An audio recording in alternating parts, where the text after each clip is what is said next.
All right, well, I want to welcome everyone to our February Provider Forum. We are going to cover Medicaid eligibility appeals. We have with us Katy DeBriere, Legal Director, and she is one of the state's leading experts in medical law. And we also have Lynn Hearn, Senior Attorney with Florida Health Justice. So I'm going to give them the floor. We will be monitoring the chat if you have any questions, and at the end, we will open it up for some Q&A. Thank you so much, Dina. And if you'll bear with me just one more second, Sure. I just am gonna get it started. There we go. Okay. Oh no, but you disappeared. All right. Well, what I'm gonna do, sorry, I need 3 screens. I have 2, I need 3. I'm gonna start this slideshow and then apologize if I'm not looking directly at the camera, but it should be okay. Tell me if it gets awkward. Okay, we're gonna start from the beginning here. Minimize that. It would not be a webinar without a little bit of tech challenge, right? Usually I'm a little smoother, but okay. And minimize this one more time, and then I should be able to share, and we should be off to the races.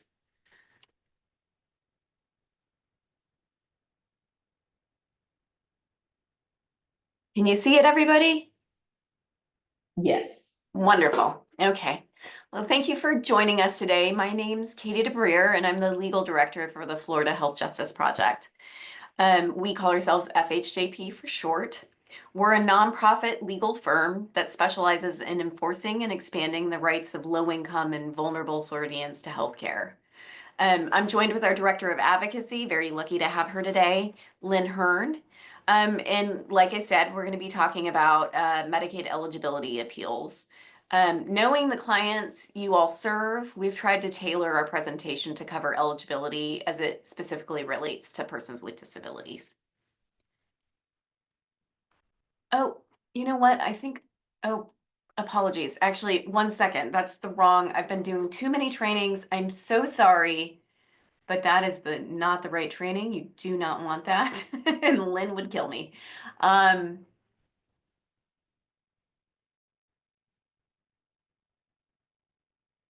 Someone throw a flag. That was the last false start, I swear. Okay. There it is. This is the correct one. It's the next slide. So here's what we'll cover today. We're going to start with a brief overview of Florida Medicaid determinations as they've taken place over the past couple of years. We're then going to ground you in some Medicaid eligibility and DCF case processing rules, in particular, as I said, as they relate to persons with disabilities. And this, we believe, will help you identify when there's an issue and when to file an appeal, when and how to file an appeal. Then we'll talk about what happens after you appeal. That is how to navigate through the process. And we're going to finish with what to expect at the end of the appeal process, and even after that. We're going to ask to hold questions until the end because we have a ton of ground to cover in just an hour. So, you know, I know you're saying to yourself out there with everything that's going on, in particular HCBS waiver terminations and the breadth at which they've occurred. You know, you've been doing this for a long time, I'm sure many of you, but ever since March 2020, things just got weird.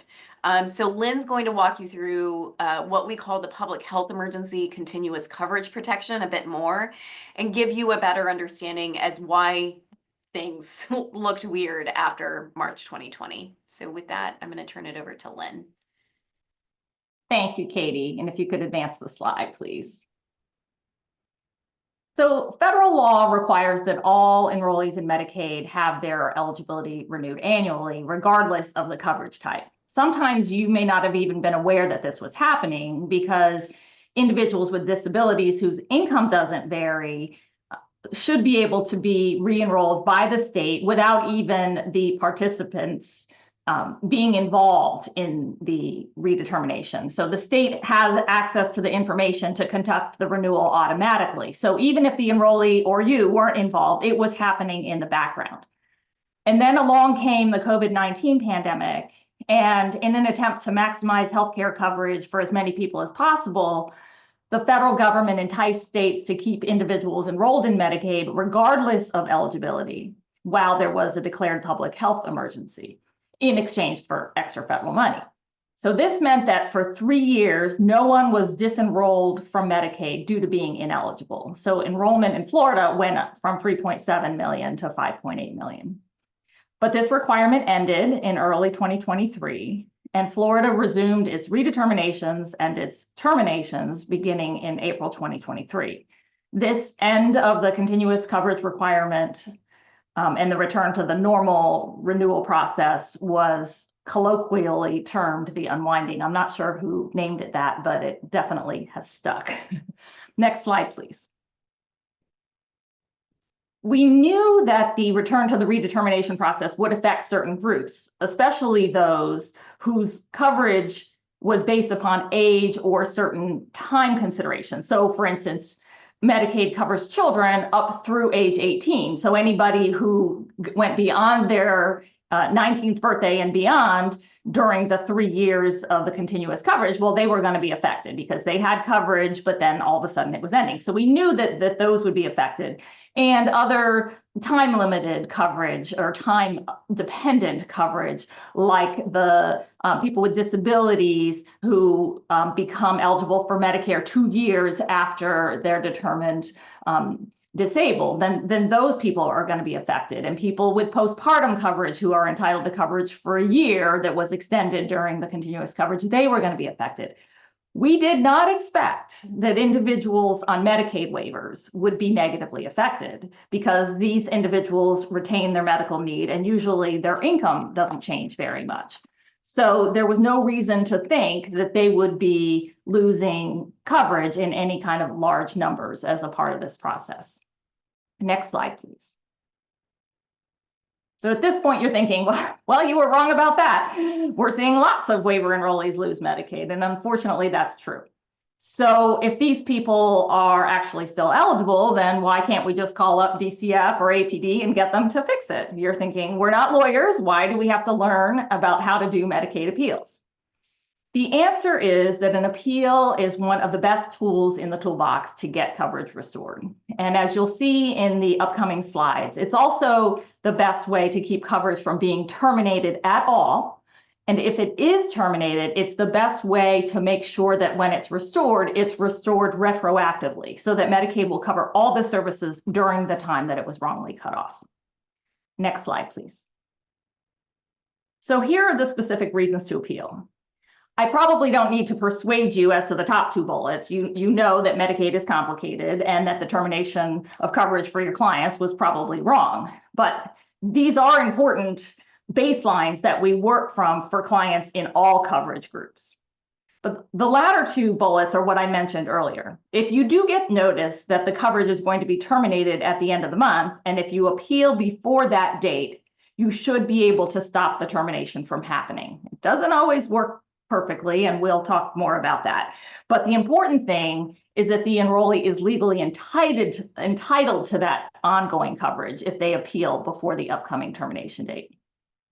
If you're not able to appeal before the termination, for example, you didn't receive a notice or you didn't receive it in time, you should still appeal as soon as possible because the appeal creates the legal entitlement to reimbursement for costs incurred during the lapse in coverage, assuming the termination was incorrect and is eventually restored.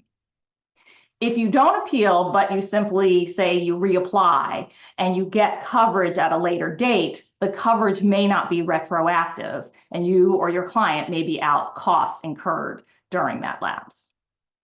Next slide, please.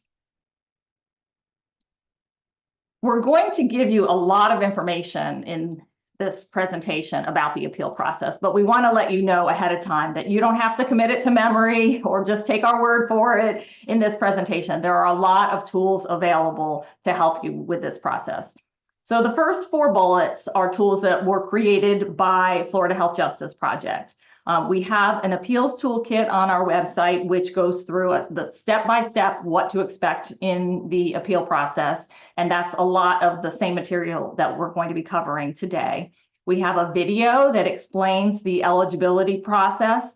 We have custom income charts. Katie will show you the DCF income chart, but our income charts actually do some of the math for you. So it's a helpful calculation. And we also have a full advocates guide that it's a comprehensive manual and it collects all of the legal citations. So that is a very valuable resource. The next 3 bullets are the core legal authorities for the legally interested, legally curious among you, that govern the redetermination and the appeal process. So the DCF ESS program policy manual contains all of the rules of eligibility and all of the steps that DCF is required to take. And then there's the Florida Administrative Code citation and the federal regulation citation that govern the process. Lastly, if after consulting all of these resources, you and your client are stumped, then you can refer to us. You can come to us for legal assistance. We are a small organization and we definitely can't take all of the cases that come our way, but we can usually help troubleshoot and point your client in the right direction. Next slide, please. You remember I said earlier that we never assume DCF's decision to terminate someone's coverage is correct. So it will be helpful for you to have the tools to independently evaluate your client's eligibility for ongoing Medicaid coverage. I'll turn it back to Katie to cover this section. Thanks, Lynn. So when grounding yourself in basic eligibility rules, I like to start with just a very general overview of Medicaid eligibility.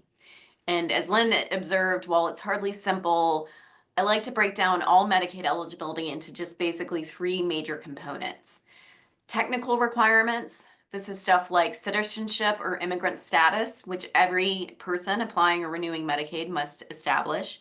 And residency. Do you live in Florida? Do you intend to live in Florida? Do you intend to stay here, etc.? And then, so on top of technical requirements, we have something called categorical eligibility. And in Florida and 9 other holdout states, one must be categorically eligible to qualify for Medicaid. So this essentially means that no matter how low income you are, you must also fall into a designated population group in order to be eligible for Medicaid coverage.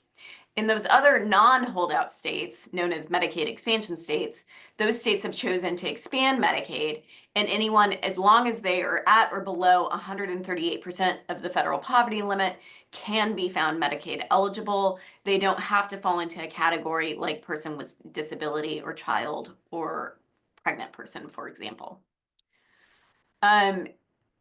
Department of Children and Families, the final major component in income and asset requirements that folks must meet. DCF, as everybody here knows, is the state agency in charge of determining financial eligibility for every Florida Medicaid program, waiver or otherwise. And it organizes its income and asset limits via 2 broad population groups. Or what I should say is it organizes these population groups into 2 broad categories, which I'm going to discuss more in a minute. But those categories, just to flag now, are family-related Medicaid and SSI-related Medicaid. For someone to be Medicaid eligible, they must meet the technical requirements, they must be in an appropriate category, and then they have to have certain income and assets, and they are hardline rules. We've had clients who are $10 over for certain categories of coverage, and that is $10 that renders someone ineligible for Medicaid. These are very hard and fast limits. And every income and asset limit is determined by what category the individual falls into. So what do I mean by that? Looking at family-related coverage groups as our first example, I'm just going to briefly touch on this because I know that you guys don't do a lot of family-related Medicaid, but you might have some folks on waivers who are transitioning from family-related Medicaid. So this is children in low-income families, low-income parents, caregivers, and 19 and 20-year-olds, and pregnant women. And as I just said, for family-related and SSI-related coverage groups, what group you're in, what population group you're in is going to drive what income limit is applied. So this chart does a really good job of illustrating the concept, this particular concept. For example, you heard me, I think a second ago, fold in children ages 19 and 20 with all the other kids. But in this chart, you can see DCF lumps them together with parents and caregivers. And that's because, as you can see here, the income limit for parents and caretakers is the same as those for children aged 19 and 20. And those income limits are significantly lower than if you compare it to, for example, an infant under age 1. In a family household of 2, to qualify for Medicaid as a child, age 19 or 20, your total household income cannot be greater than $241, plus they add $146 standard disregard and an $85 Magi disregard. So we're talking under, I'm horrible at math, but under $600 to qualify for Medicaid as a child 19 and 20.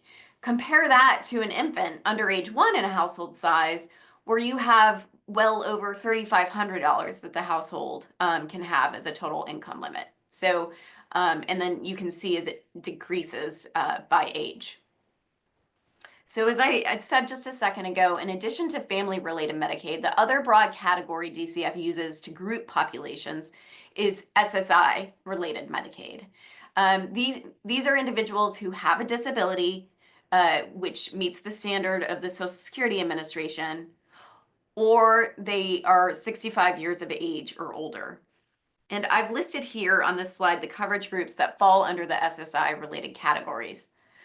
Note that each coverage group is its own pathway to gain or retain eligibility.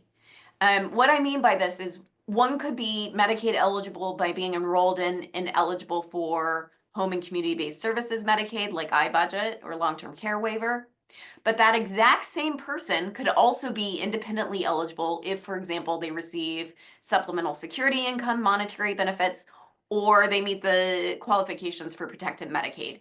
Each one of those is an independent path towards Medicaid eligibility.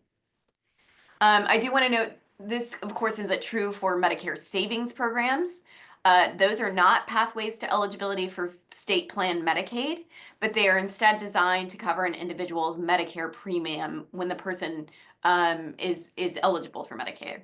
MSPs, again, don't provide an independent pathway to eligibility, although someone can be simultaneously eligible for Medicaid and an MSP.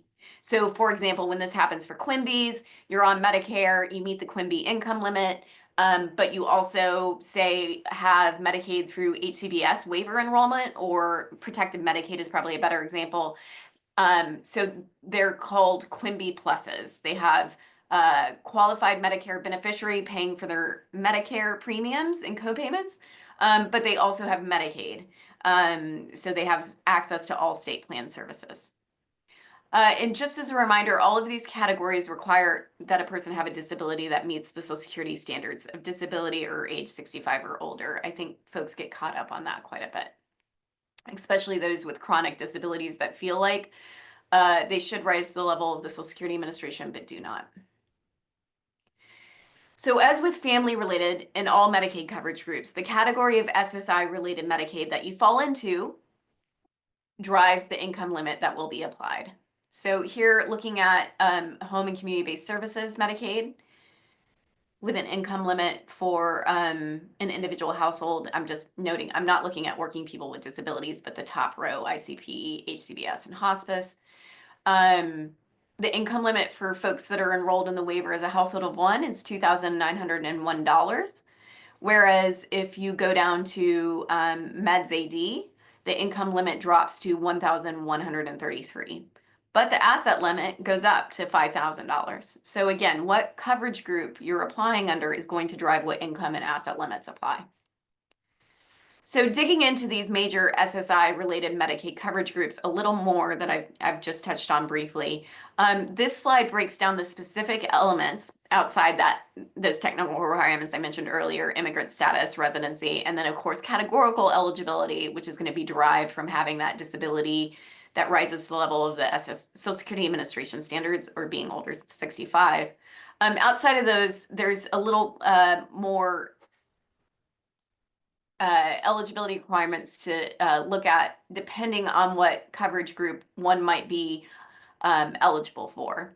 So there's something I refer to as ABD Medicaid, or age blind and disabled Medicaid. And this simply means this is the type of Medicaid that one receives when they're receiving supplemental security SSI monetary benefits. It's simply the automatic eligibility that's derived from receiving SSI. Then, as I've mentioned a few times, there's something called Meds AD. And Meds AD is actually a waiver group, weirdly, not 1915C, but a different type of waiver, is a waiver group that allows the states to cover, allows Florida to cover folks 88% of the federal poverty limit or below, which is, I'll note, just slightly higher than the income limit that applies to those receiving SSI and Medicaid as a result. It also has a higher asset limit. So I'll just go back to the chart really quick here. As you can see, it has a $5,000 asset limit, which is significantly higher than the SSI asset limit, which is actually the same here as the HCBS asset limit at $2,000 for an individual. Once Medicare enrolled, I want to note for Meds AD that individual is no longer eligible. So the state takes the position that if you're Medicare enrolled and you're not receiving SSI, even if you meet the SSI standards, you cannot receive Medicaid. I don't know if I agree with that legal position, but I just want to say how the state is applying the rules. I also just want to flag that with Meds AD eligibility, as with all SSI related Medicaid eligibility, there is never ever a requirement that an individual file for SSI, supplemental security income, no matter what the DCF call center or case processors tell you. It is not a requirement for someone to apply for SSI to receive ABD Medicaid, Meds AD Medicaid, any SSI related Medicaid. I also want to note that additionally, beginning June 2025, DCF cannot require, for purposes of Medicaid eligibility, that a person apply for any other benefit to which they may be entitled, because it was eliminated from the federal Medicaid regulations. So you might see notices occasionally that say that you have to go and apply for Social Security. Those notices better not say that you have to go apply for SSI, because that is not required. But they might say you have to go apply for Social Security if you're newly applying for an SSI related Medicaid coverage category. As of June 2025, DCF can no longer require that, because it was the provision there you see, the federal regulation provision, was eliminated. And then another lesser known, but probably not amongst this crowd, I bet you guys are all protected Medicaid for disabled adult children experts. But it is a lesser known important category, and it's certainly lesser known among DCF case processors. This category covers individuals who lose SSI because their parent's benefit puts them over the SSI income limit. The parent passes away or retires, the child starts drawing down as an adult on those benefits. It puts them over the SSI income limit, so they would technically lose their Medicaid that's connected to that receipt of SSI. But because of protected Medicaid for disabled adult children, they can retain their Medicaid eligibility as long as the total income outside what the person receives as a result of their parent's account does not exceed the SSI limit. So for example, if a disabled adult child has a part-time job making $2,500 per month, they're not going to qualify for disabled adult child, even if they got kicked off SSI because of their parents, because their parent retired or died and they've started collecting off that earnings record. They're not going to qualify because they have earned income that's above the SSI limit. But if they reduce their earned income to below the SSI limit, their disabled adult child, their Social Security benefit's not going to count, and that would make them eligible for protected Medicaid. I'll also flag that they cannot have assets that exceed the SSI limit. And then the final major SSI-related category, which you all are intimately familiar with, is the HCBS category. And just a few quick notes on that one. Of course, one must be waiver enrolled in order to have the income and asset limits apply for that, that coverage group, and that's going to be the long-term care waiver, which enrollment is administered through the Department of Elder Affairs, or iBudget, which of course is administered through the Agency for Persons with Disabilities. The income and asset limits, as you guys know, are much higher than other categories. Well, I should say income limits. Asset limits are higher if you're in the working people with disabilities category. And only the waiver enrolled individual's income is assessed. There's no deeming relationship that applies. It's a household of one.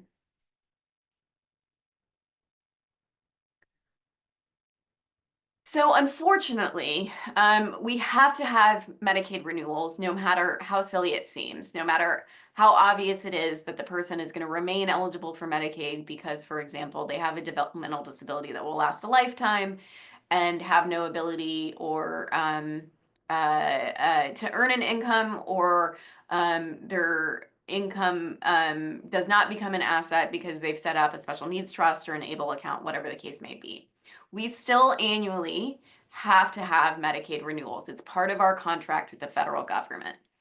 For iBudget, APD expects waiver support coordinators to assist with the renewal process, and that includes responsibility for obtaining and providing what's known as a 2515 form. And for long-term care waiver, it's the case manager for the managed care organization who is required to provide the 2515 form and otherwise assist with renewals.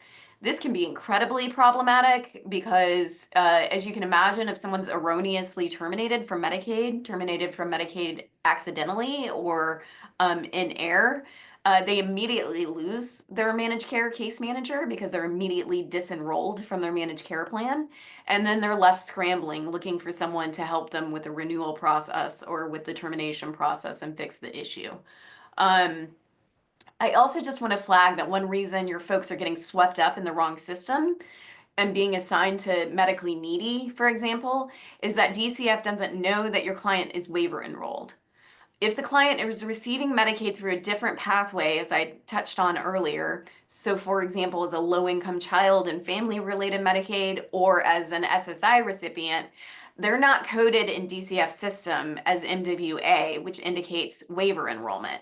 So DCF may not be able to ask the right questions or apply the correct income and asset limit when they're renewing the individual's eligibility. And as a result, the person is found, for example, categorically ineligible if they're not a child anymore, or not eligible for Meds AD if they're enrolled in Medicare, or they're assessed, they're in the proper category, but they're not assessed the proper HCBS income or asset limit, so they're assigned to medically needy.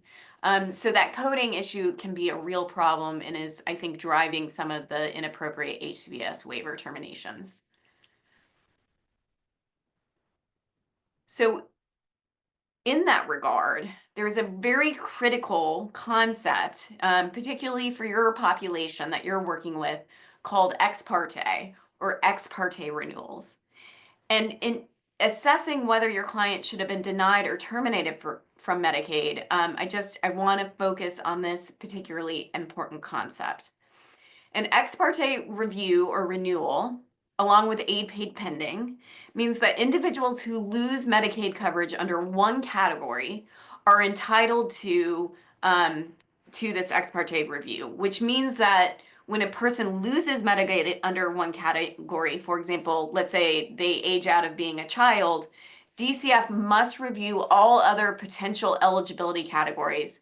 And here comes the aid paid pending part, provide continued Medicaid until the review is complete and the notice of outcome is provided. This, I will flag, includes individuals losing Medicaid due to a loss of SSI benefits. So if someone loses Medicaid because they lose SSI benefits, DCF is to review that person's eligibility to determine whether or not they meet eligibility for any other category, including HCBS waiver, before they can move to terminate that person. So the appropriate process would be DCF sending a notice saying we're conducting a review. We'll let you know if we need any more information. They let you know if they need any more information. The information is provided, and the person continues their eligibility because they are enrolled in a waiver and they meet all the income and asset limit standards. That is the proper process. And if DCF ends up following it, they're violating federal law. And then just to digress for a second, because I think it's an important change and it does impact your population, so I want to touch on it. And of course, would drive an appeal if it was not properly applied. But I'm, for the sake of time, not going to go into great detail about it. Namely, there's been a change to family size as it relates to Medicaid eligibility for Medicare savings programs. If an individual is married or has dependents in their home, DCF now, under this new policy, this new rule, must include that person in the household size. And that works to drive up the income limit for the applicant, which in turn means the higher income limit will apply, and it makes it more likely the individual will be eligible. So again, for sake of time, I just kind of want to briefly touch on this, but I have included a link here to a detailed fact sheet that FHJP has put out. Main point is, if someone's lost a Medicare savings program eligibility recently, make sure you understand the new rules and whether or not the individual should have retained eligibility because of the way that the new household size should apply. Okay, so now that you know a bit about what rules are used to determine eligibility, you can use that knowledge to determine whether DCF has made a mistake. Mistakes can include any listed on here.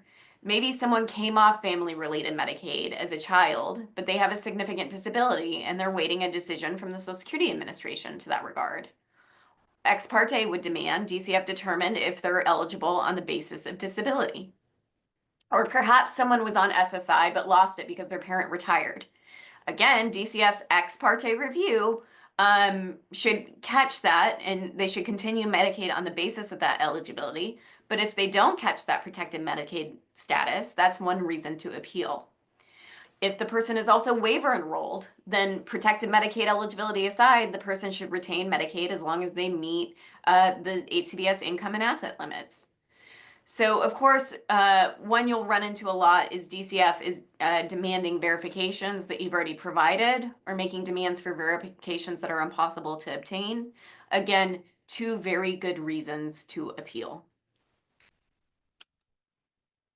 Okay, so now that you completely understand the rules and when there's an error, and so you understand what and when to appeal, how do you do it and what should you expect? And for the first part of that discussion, I'm going to turn it back over to Lynn. Thank you, Katie. Will you turn to the next slide, please? So the question of when to appeal based upon a sample notice that we've given here assumes your client received a notice. But if you have learned in any way by some communication with DCF, with ACA, with APD, that the coverage is due to end at the end of the month, then you should go ahead and appeal. You always want to get the appeal filed before the end of the month in which the coverage is due to end. Even if you haven't been able to fully determine and confirm eligibility, as Katie was just explaining, go ahead and appeal. You can drop the appeal if you later determine that actually the client wasn't eligible. There's absolutely no downside to appealing. So definitely appeal if you have noticed that coverage is going to end. If for whatever reason you weren't able to appeal before the coverage ended, you still can and you still should. You have 90 days from the date of the notice. On this slide, that would be 90 days from June 19th in order to file the appeal. Now, the client doesn't get ongoing coverage pending the appeal in this case if you didn't do it before the end of June. But as we discussed earlier, and I think we'll discuss again, it does preserve their right to recover any expenses that were incurred while the coverage was wrongly terminated. Next slide, please. This little paragraph buried at the back of the notice is the key to filing an appeal.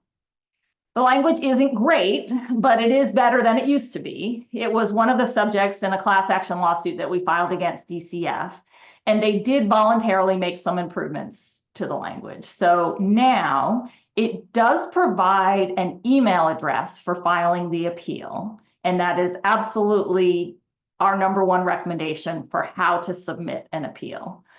It also provides a link to the online system that they provide for filing an appeal. Before, it used to say, call, write, or come in person to file an appeal, which probably was not all that enticing for people who had already been on hold for hours to find out they were losing coverage. The notice also now correctly states that if you file for an appeal before coverage is terminated, then the Medicaid benefits will continue. It was a little fuzzy on that before.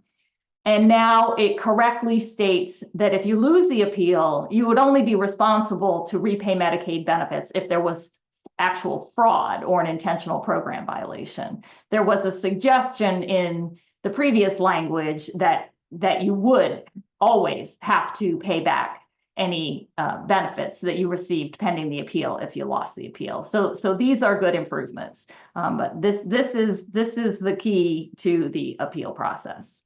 Next slide, please.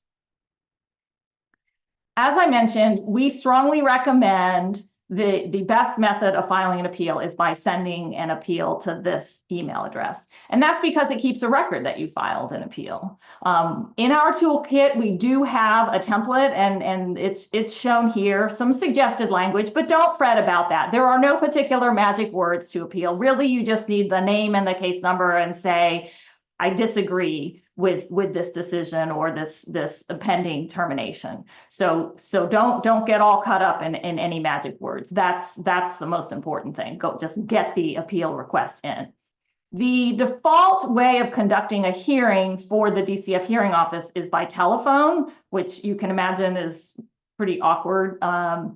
Not being able to see people, and sometimes you can't hear. So you can at this time, and we recommend that you do at this time when you request the appeal, request that it either be in person or by video. You can request it later, but you might as well, if you're making the email request, include that request in there. And then, of course, there will be, they'll know your email because you've submitted the request via email, but you should also include your mailing address. And that's because the DCF hearing office chooses to communicate with the people in the appeal process through US mail. Next slide, please. So our second choice after email is to use their online system.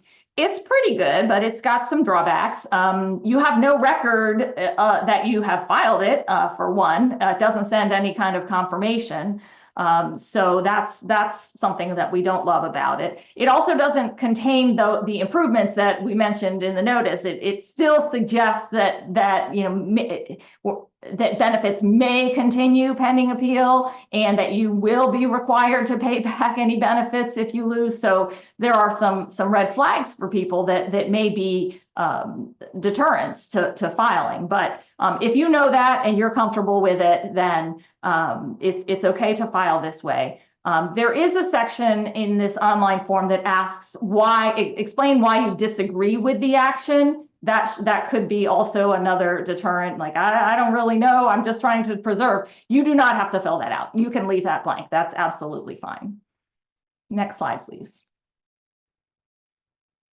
These are the other methods by which you technically can request an appeal, but we just absolutely don't recommend them for various reasons. We really recommend that you use one or two. One that you have not seen either on the recommended or not recommended is requesting via My Access. We have had that question sometimes. You might think that the My Access system would be a way to request an appeal, but it's not. So don't do that. Don't try and upload a written request or anything. My Access does not speak to the appeal system. You will not preserve any rights by submitting a request through My Access. Next slide, please. We've mentioned several times now that if you file the appeal before the stated termination date, then the coverage must continue. Unfortunately, DCF system and its processes are so fragmented that coverage is still often terminated when the appeal is filed timely. So we have some steps that we recommend to take if that happens. Look in the My Access account for notices about the status of coverage. Sometimes it will say, sometimes there will be a notice saying that coverage has been restored or will be continued due to filing the appeal. You also want to look at the expiration date on the coverage, like what the next renewal date is. And if it's a year away, you might be good, but if it's anything less than that, you're probably not. You will get a hearing contact from DCF assigned to your particular case. That's a very good person to call rather than trying to call the DCF call center. We don't recommend that you call the DCF call center in this situation at all, actually in most situations, because there are just better ways to communicate. So we do recommend you can contact the hearing contact that is assigned to that particular case. But then sometimes DCF will say it's restored, but ACA doesn't think it's restored. So then and ACA, of course, is the final word as far as the providers are concerned as to who has coverage. So there's some steps here that we recommend contacting their helpline or filing a complaint with ACA. As a last resort, we would recommend filing a motion to reinstate coverage pending appeal. That makes the hearing officer aware that this is an issue, and we do have a template for doing that in our toolkit. Next slide, please. Now, beware of this trap. After the appeal is filed, instead of getting a notice that says we've continued benefits because you filed an appeal, you might get a notice that just looks like they've extended eligibility. Like this. This is a real live notice that one of our clients got after they appealed. It looks good, right? It looks like maybe their coverage is good. No, it is. I mean, it's good in the sense that the coverage has been extended pending appeal, but it is not an actual renewal. So you need to, again, look into the system and take these other steps to make sure before you actually think that coverage has been fully restored and that there's no need to proceed with the appeal. Next slide, please.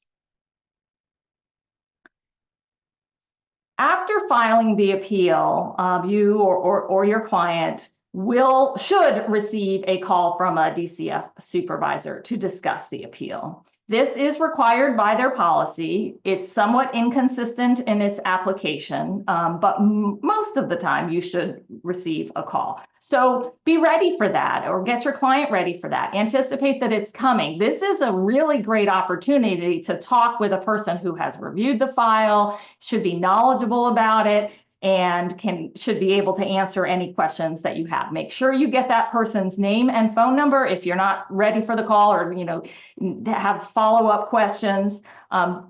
This person will be eager to get you to withdraw the appeal. They will think that they just need to explain it to you and everything's fine, and to get you to say, okay, I'll withdraw it. We recommend that you never withdraw an appeal based solely on this conversation. Again, you want to look at your notices, make sure that there's been an update to your actual renewal date, and to confirm before you withdraw based upon this conversation. Next slide, please. After you file the appeal, you will receive via U.S. mail several documents that are listed here. The acknowledgement of hearing request is important because this is where you will be informed of your actual assigned DCF representative. And so again, they should be familiar with your file. You should be able to communicate with them directly. We suggest you call them, ask if you can communicate via email. It's so much easier to do it that way. But this way, you're not, dealing with the big general pool of the DCF call center, and you are dealing with a person who is familiar with your case. I will now turn it over to Katy to address some specific steps to take to prepare for the hearing. as soon as Kitty can manage to get herself off mute. Okay, so let's say you're in the highly, and guys, I promise, the highly unlikely situation where you filed an appeal, which you should absolutely do, but DCF hasn't yet identified the error and moved to fix it prior to the hearing. First of all, I want to flag that if it looks like DCF will resolve the error, you can and should request a continuance of the hearing date. It's important to do this in advance of the hearing, but honestly, if you come up, I know how busy you guys are. If you come up on the day of the hearing and you realize, oh, I should have asked for a continuance, we're working this out with DCF, it should be resolved, but the hearing's today, then you can call in. And typically, I would also recommend contacting DCF first and seeing if they have any objection. But you can call in and explain to the hearing officer that you're working with DCF to resolve the case and you just need a brief continuance in order to do that. Hearing officers are, I find, enthusiastic to hear that you would like a continuance and that you're working it out to resolve without their intervention, because that's one less case they have to hear, that's one less case they have to decide. So you are doing them a big favor by working to informally resolve it with DCF when you're asking for a continuance. This does not mean you should dismiss the hearing or withdraw the hearing, but simply ask for the hearing officer to continue out in enough time for the error or issue to resolve. You can also, a little legalese here, so feel free to turn your ears off if it's too much, but you can also ask the hearing officer to do something called hold the case in abatement or abeyance, which means that you stay the case. And you can just ask the hearing officer to issue status reports 30 or 60 days out to let them know when they should expect resolution of the case. That's been successful in some of my cases that need to pen for a little bit longer to get certain decisions from DCF. Really, the takeaway here is one should only be going to a hearing, having a hearing, if there's a true disagreement with DCF about eligibility, which is going to be pretty rare. But in that instance, in this rare instance, in preparation for the hearing, you will want to make a request for the entire DCF case file. And note that DCF must provide that case file for free. There's a template request in our Medicaid Appeals Toolkit, and that will help you know what specific documents you want to make a request of and review. One document, for example, you'll want to review is the application or the renewal form to make sure no errors were made on the client's side. Although this is going to be more typical for MAGI, family-related Medicaid, because it relies on tax filing status. So the way the application was filled out is particularly important. Probably less so for you guys, but always good practice. What you really need to ground yourself in is what eligibility rules apply. And to know what rules apply, you'll need to know what coverage group your client may be eligible for. All of that talk earlier on, I promise, was not for naught. You need to know if your client is eligible for one of those groups: Meds AD, Protected Medicaid, one of the various HCBS populations. We recognize, gosh, do we recognize that these rules are complicated. And if it goes outside your area of expertise, you're welcome to make a request for assistance through our website, which is linked here. And also earlier on the presentation, Lynn provided a link. Or you can watch this training again and see if it's given you enough information to figure out what went wrong. We also have linked the DCF ESS program policy manual throughout this presentation. And that really, in my opinion, is for folks at the level that are handling individual Medicaid appeals, really the go-to place to learn the rules and how they apply, although not particularly well written. So again, please know that we're here to act as a resource and an interpretation as needed. Florida is a rare state that allows for one to conduct discovery as part of a fair hearing, a Medicaid fair hearing. Discovery is a legal term of art, which basically means you can use different devices, interrogatories, document requests, or depositions to find out more information about how DCF determined your client's eligibility. We recommend that these requests be very targeted and address a specific issue for which you otherwise can't get good information from DCF. So for an example, DCF is asking for a verification of amount in a bank account your client's never heard of. You could do a targeted discovery request to DCF to figure out what information they're relying on to determine that the bank account exists and what proof they have about that bank account. And that will help you do sleuthing on your end to figure out where it's coming from.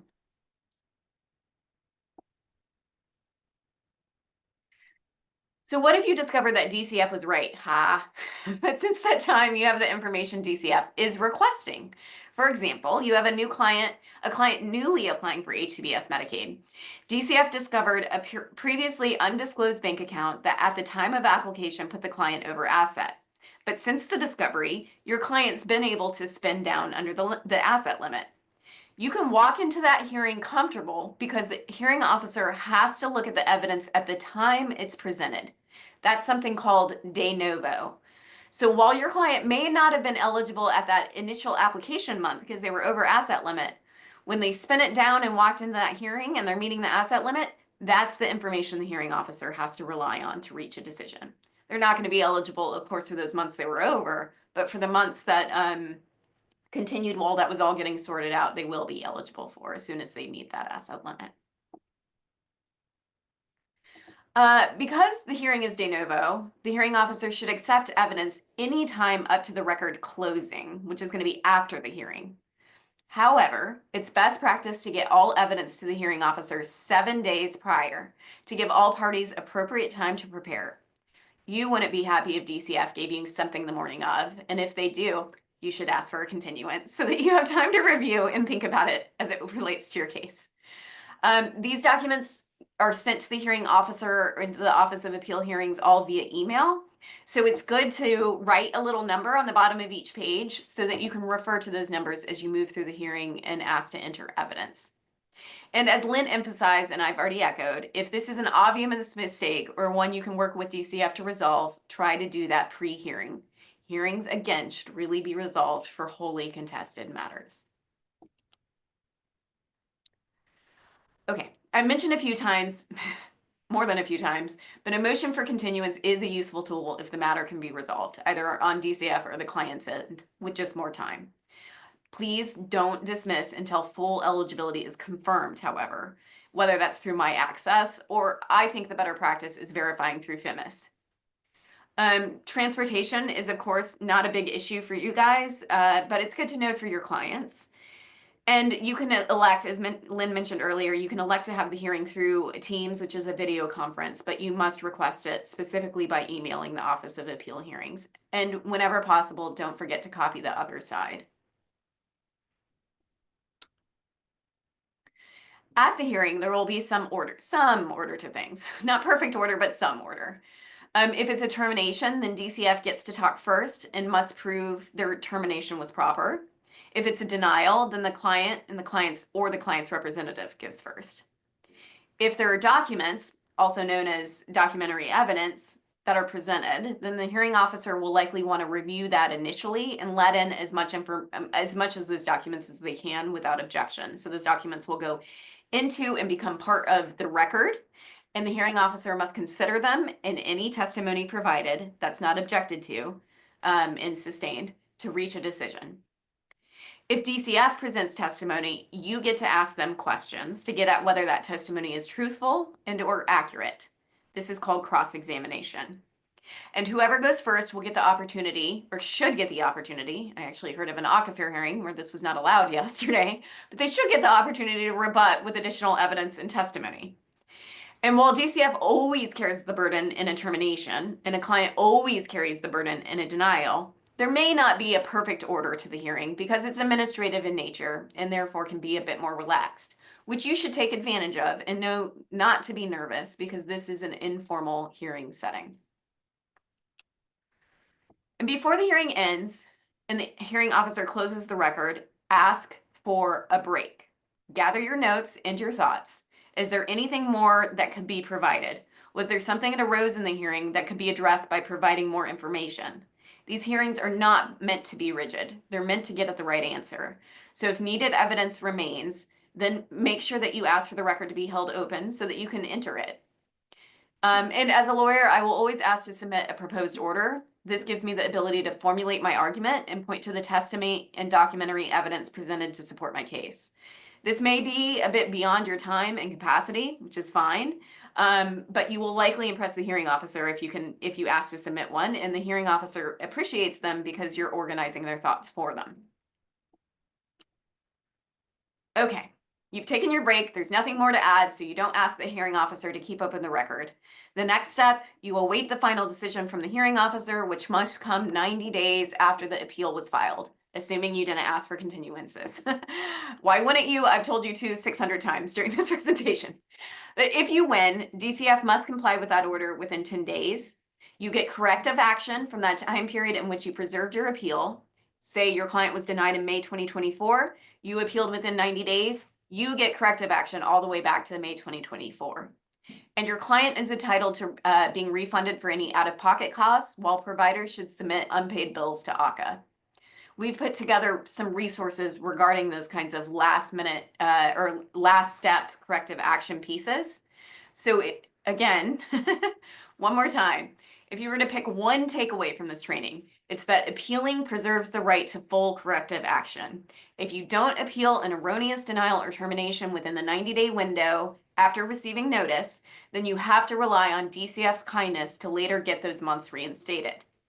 So let's say you appealed timely and received all months of eligibility with no lapses. Before you do a full victory lap, these resources here may help you with additional hiccups you'll find post-appeal win, or really anytime DCF corrects an erroneous Medicaid eligibility decision. So running through them quickly, things that we've run into in implementing DCF's fix to Medicaid eligibility is getting managed care plan retroactive reinstatement. So the managed care plan is to retroactively reinstate back to the managed care plan the person was in prior to the erroneous termination. Here's how to do that. Here's how to file for direct reimbursement of out-of-pocket cost incurred by your client, as well as a guide to get reimbursement for Medicare premiums for erroneously terminated MSP enrollees from Social Security Administration, and then reimbursement to providers for services that are outside the 1-year date of service. If it took you a really long time, which my understanding it is in certain situations for you guys, to get that Medicaid reinstated. If you lose at the hearing, you will not, and think that the hearing officer got it wrong, you have the right to appeal to one of Florida's appellate courts. There will be instructions about how to appeal on the final order, which is that final document that comes from the hearing officer with their decision. And there will be deadlines in that final order for filing with an appeal with the District Court of Appeal. Also, I just want to flag the appellate section of the Florida Bar publishes a really wonderful pro se appellate handbook. But honestly, if you're at this stage, please seek the advice of your local legal services organization, Disability Rights Florida, or us here at Florida Health Justice Project. I believe Southern Legal Counsel may also handle Medicaid appeals from a case-to-case basis.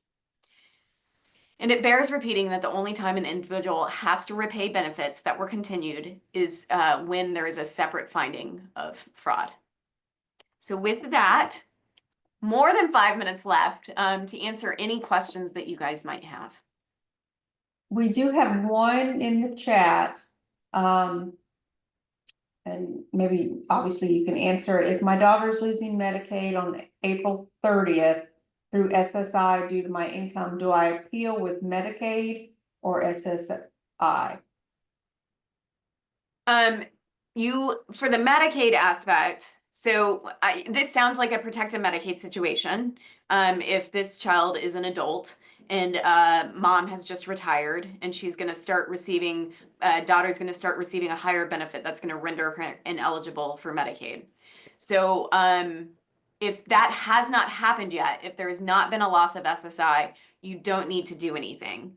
Oh, she's 17, so protected Medicaid would not apply in that situation. So when she loses the Medicaid, DCF is to notify you that they're doing an ex parte review and then provide you notice of termination if after the ex parte review.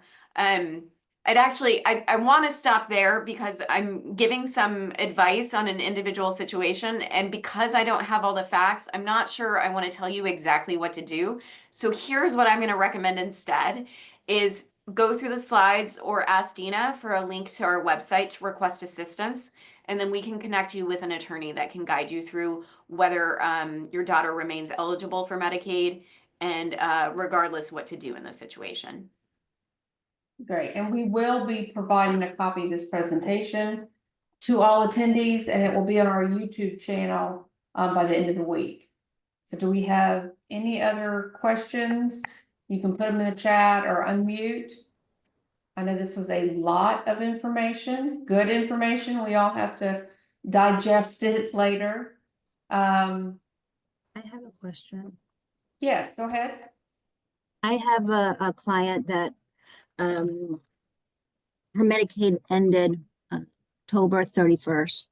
She is a waiver recipient, and they are saying that she is denied due to SSI. I'm trying to figure out if she would be, I mean, since she is eligible for the waiver, how are they denying her for SSI? I'm just not understanding why they're denying her for SSI. So again, these are individual circumstances, and I much prefer getting all of the facts before rendering an opinion. But I will flag what could be going on here is that the individual, it looks like they're being denied Medicaid because it says denied in the notice, but this is actually just a product of really bad notices. And what the notice is indicating to you is the person is not eligible for Medicaid via a DCF pathway because they're on SSI and they're receiving Medicaid that way. And since DCF, when the person is on SSI, because DCF does not do anything to redetermine eligibility or otherwise make determinations, they're just automatically eligible because they receive SSI, then you will, if you apply for Medicaid through DCF, you will get that weird message on a notice saying you're not eligible because you're on SSI. So that might, again, though, I want to caution that's can happen. I don't know if it's happening in your individual circumstances. I would have to review that and then provide an analysis. Thank you. I appreciate it. Absolutely. Okay, so 2 of the questions. How long does a client have to spend down to be eligible? So now you're getting into asset world. For me, here's what I know, and we just don't do a lot with high income and high assets because we our funding is directed to serve individuals who are low income. But that said, in terms of if you're talking about spending down in terms of getting down under the asset limit to qualify, for example, for HCBS waiver Medicaid, it's not how long, it's getting it down in a exchange for fair market value. So you can't just give all your money away, gift all your money and say, hey, now I'm Medicaid eligible. That's not transferring at fair market value, and that could potentially incur a penalty. But if you spend down the income in exchange or asset in exchange for fair market value, then at the month after you've gotten down under the asset limit, you can qualify for Medicaid. Of course, another general rule to just know, very basic rule, is it's income in the month received, and then the next month, whatever is held over converts to an asset. And one more question, because we're at time. What does, well, hey, Ryan, do you want to go ahead and just ask your question? I don't want to read it Sure. incorrectly. Hey, Katie, Hey, this is hey, Ryan Ryan, Chandler. how are you? Good. How are you? Good. So on the HCBS working document, the January 2025 document for asset and income limit for HCBS working, what does 13,000 disregard and 24,000 disregard mean? The way I interpret that, and Ryan, you know me, I like to go back and double check myself, but the way I interpret that is they're just disregarding $13,000 in assets. So I think it's an odd way to describe it, right? And it might just be the product of how they've gotten that particular asset limit jives with the federal Medicaid regulations because it's less restrictive than the federal Medicaid regulations would otherwise allow. So they might just be terming it disregard for that reason. But the way that I read that is you would simply just tack it on to what the asset limit is. It functions one and the same. Thank you very much. So I do want to be conscious of everyone's time, but Katie and Lynn, thank you so much for joining and providing all this information. And we will include the website for people to check out if they need additional assistance. Thank you guys for having us, and really thank you for all you do for people with disabilities in Florida. We know you are working very hard out there, so thank you. Thank you. Thank All right. you very much. Bye. Bye.